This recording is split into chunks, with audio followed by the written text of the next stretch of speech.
నమస్కారం మిత్రులారా. పుష్పవిలాపంలోని కొన్ని పద్యాల గురించి తెలుసుకుందాం మనం ఇప్పుడు.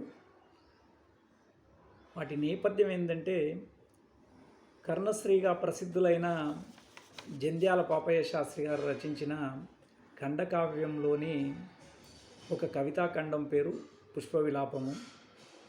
కవి ఇందులో చక్కని పద్యశైలి, భావుకత, కర్ణరసాల వల్ల ఈ పద్యాలు బాగా జనప్రియమైనవి. అమరగాయకుడు మన ఘంటసాల వెంకటేశ్వరరావు గారు పాడిన గ్రామ్ఫోన్ రికార్డుల ద్వారా ఈ పద్యాలు మన తెలుగు రాష్ట్రాల్లో ఎంతగానో ప్రాచుర్యం పొందాయి. విషయానికి వస్తే, ఒక భక్తుడు పూజ కోసం పూలు కోయాలని తోటకు వెళ్ళినప్పుడు అతనికి ఆ పూల యొక్క ఆవేదన మనసులో మెదిలింది. హాయిగా చెట్లపైన ఉన్న పూలను కర్కశంగా కోసి, సూదులతో గుచ్చి, తాళ్ళతో బిగించి మానవులు తమ భోగ వస్తువులుగా వాడుకోవడం క్రౌర్యం అని ఆ పూలు రోధిస్తున్నట్లుగా కవి వర్ణించడం జరిగింది. ప్రత్యేకత ఏంటంటే, ఇందులో పూల గురించి కవులు, కావ్యాలు పలు విధాలుగా వర్ణించారు. కానీ ఈ విధంగా స్పందించడం బహుశా తెలుగులోనే ఇదే ప్రథమం కావచ్చు. ఇందులో పద్యాలు తేలిక పదాలతో అందరికీ అర్థమయ్యేలా, ఆలోచింపజేసేలా ఉన్నాయి. కర్ణరసం జాలువారుతున్నట్లు ఇటువంటి పద్యాల వల్ల కవికి కర్ణశ్రీ అనే బిరుదు సార్థకమైందని మనం చెప్పవచ్చు. ఇప్పుడు ఆ పద్యాల గురించి ఒక్కసారి నెమరు వేసుకుందాము. నీ పూజ కోసమై పూలు కోసుకురావడానికి పొద్దున్నే మా తోటలోకి వెళ్ళాను ప్రభు. ఉదయశ్రీ అరుణారుణ కాంతులతో ఉద్యానవనం కలకలలాడుతుంది. పూలబాలలు తల్లి ఒడిలో అల్లారు ముద్దుగా ఆడుకొనుచున్నాయి. అప్పుడు నేనొక పూల మొక్క కడ నిల్చి, చివాలున కొమ్మ వంచి, గోరా నెడునంతలోన విరులన్నీయు జాలిగా నోళ్ళు విప్పి, మా ప్రాణము తీతువాయనుచు బావురు మన్నవి కృంగిపోతి. నా మానస మందెదో తలుకుమన్నది పుష్ప విలాప కావ్యమై. ఆ ఆ ఆ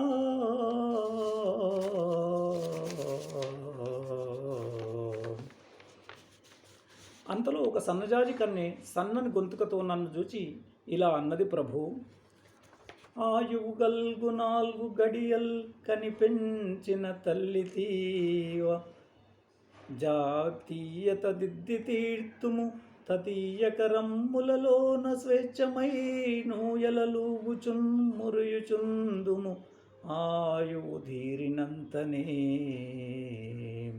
హాయిగా కన్ను మూసెదము ఆయమ చల్లని కాలివేళ్ళపై. ఆ ఆ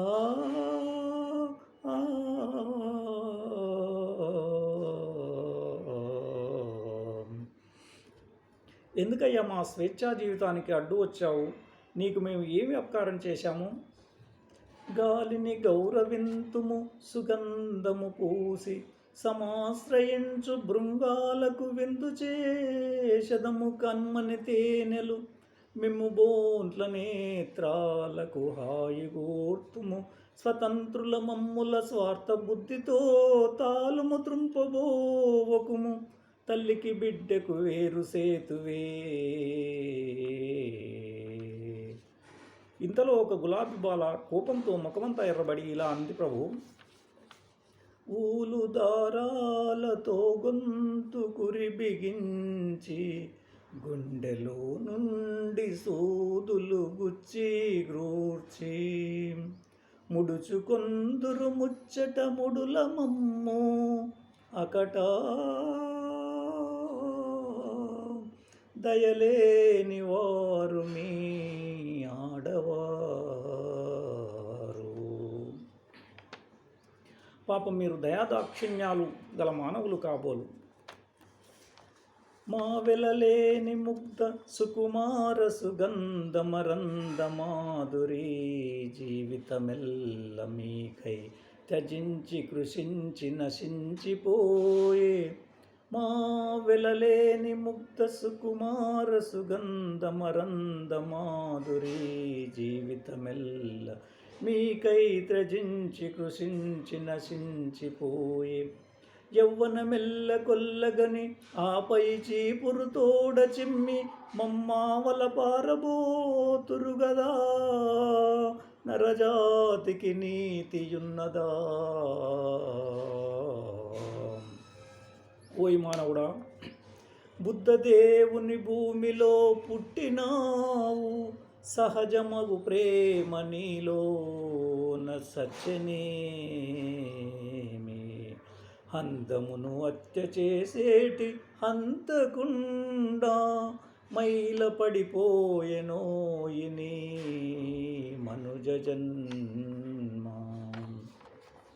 అని దూషించు పూలకన్యల కోయలేక ఒట్టి చేతులతో వచ్చిన నా ఈ హృదయ కుసుమాంజలిని గైకొని నాపై నీ కర్ణశ్రీ రేఖలను ప్రసరించుము ప్రభు. ప్రభూ.